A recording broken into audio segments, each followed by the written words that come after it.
Hello, this is David and welcome to episode number 7 of Make Me Proud, the YouTube series documenting my campaign to become a better sprint swimmer in 2023. And in this video, I'm going to be sharing with you some of the key mistakes I've made in my training plan so far this year. As we all know, training is a key part of the process to becoming a better athlete, regardless of the sport. And after 6 weeks of undertaking my training plan for 2023, upon reflection, there are a few things that I think I could improve about it, and therefore wanted to share those things with you in this video. As always, if you would give this video a like, I would very much appreciate it. And remember to subscribe to this channel to join in with me on this swimming adventure. But otherwise, without any further ado, let's jump right into today's video. So the first mistake I believe I have made is trying to combine a period of hypertrophy, so that's muscle growth, with a period of weight loss. Now, this is a highly debated topic as to whether you can both lose weight and build muscle at the same time. I personally believe that it is possible. However, if the past 6 weeks have shown me anything at all, it's that it is notoriously difficult because you have to be bang on the money with your calories. Because when you're trying to lose weight, naturally you have to be in a calorie deficit. However, when trying to put on muscle, you have to be in a protein surplus. So that is have sufficient protein available there for muscle growth. And as you can see, those two don't quite line up all that nicely. If you're eating less so that you're in a caloric deficit, it makes it rather hard to be in that protein surplus.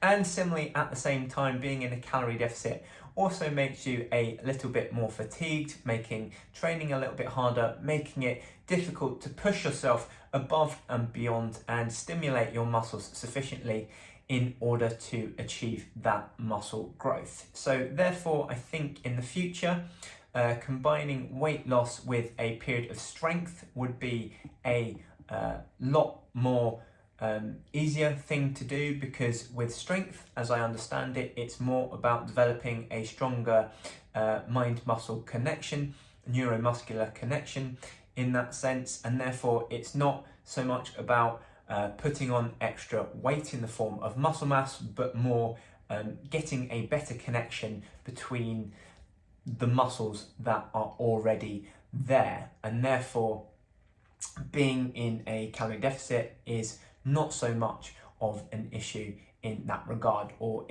it's not so much of a conflicting problem. So issue number 1 is combining a period of hypertrophy, muscle building, with a period of weight loss. So issue number 2 may relate back into issue number 1 and the fact that I have been trying to eat a calorie deficit in order to lose weight. However, fact of the matter is, in a number of exercises I have been plateauing, and so the issue arises is that I haven't reacted to plateaus quickly enough, or when exercises haven't become effective and I haven't been progressing week on week and have been staying roughly at the same level.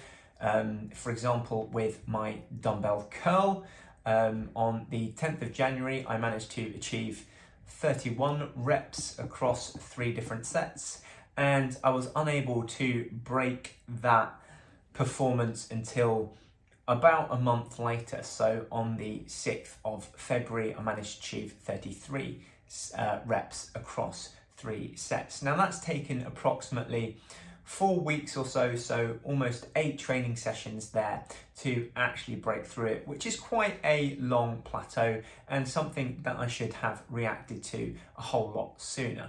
Now, again, that may be because I'm in a calorie deficit, meaning that putting on muscle, meaning that if I wasn't and was trying to just put on muscle instead and therefore eating more, that training would have been sufficient to keep me going, and perhaps it's an issue of I wasn't eating enough protein and therefore not having enough, or calories in general, and therefore didn't have enough building material for that exercise to facilitate muscle growth.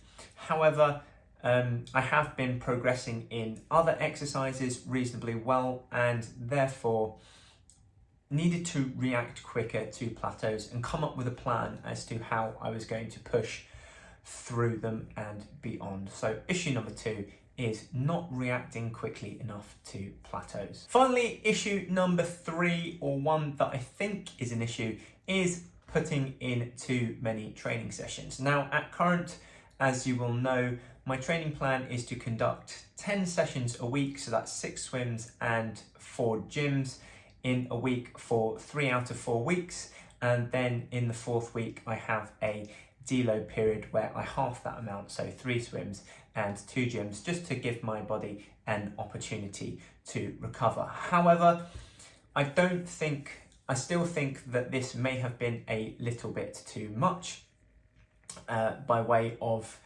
putting in training, because there are a number of training sessions where I'm turning up and just don't have the ability to push through and push myself above and beyond in order to facilitate the necessary muscle growth. And therefore, in those sessions, I typically go through the motions. Now, I have the most energy, and when I feel best is on a Monday after I've had a full day off on a Sunday, and so I'm ready and raring to go. And so typically have a great swim session in the morning and a great gym session in the evening.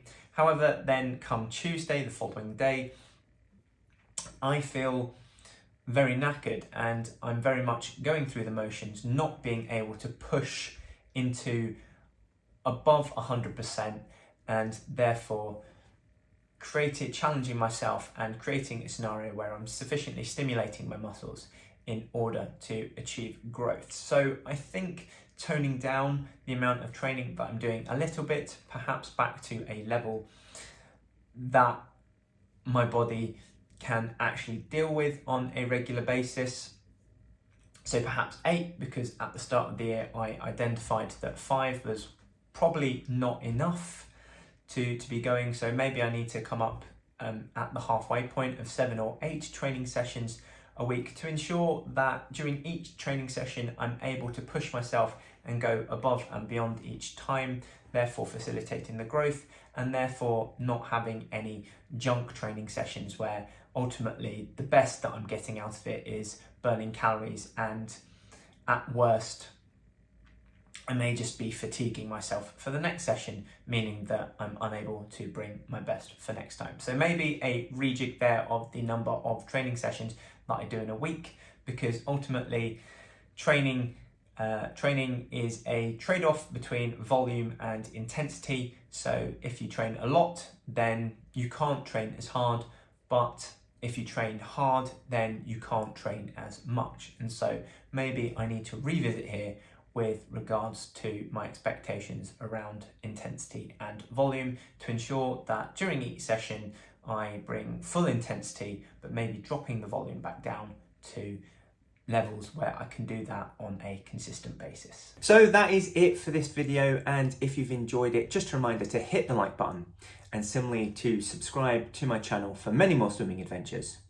Otherwise, if you are looking for a little bit of extra help when it comes to improving your eating habits, head on over to westcough.com to see the range of ways in which I can support you with your nutrition and thereby fuel your physical development. Finally, I've been David Westcough. Thank you for watching, and I'll see you again next time.